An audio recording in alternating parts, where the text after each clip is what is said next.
بتحاسبوا الحرامي لما يسرق، بس بعمركم سألتوه ليش سرق؟ هاي الكلمة قال لي إياها شخص امبارح وقفني في مدينة إدلب.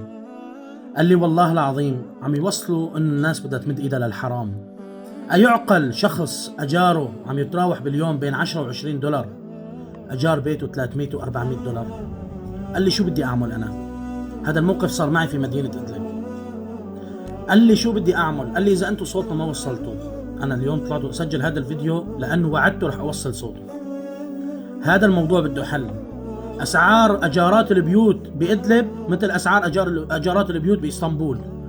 وين وصلنا؟ وين صرنا؟ شو في؟ ليش كل هالأجارات غالية؟ ارحموا شوي هذا الشعب. شو اللي اختلف؟ شو اللي اختلف؟ شد في ناس لسه ما رجعت لمناطق وما رجعت لمدنها ولا رجعت لقراها.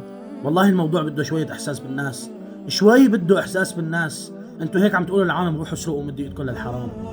كلياتنا بنعرف سوريا فيها نسبة بطالة كبيرة، كلياتنا بنعرف فيها نسبة كتير شباب ما عم تشتغل وعالم مهجرة لسه. ليش كل هالأجارات غالية؟ الموضوع بده مراقبة من الدولة وبده شوية إحساس من أصحاب العقارات. السلام عليكم.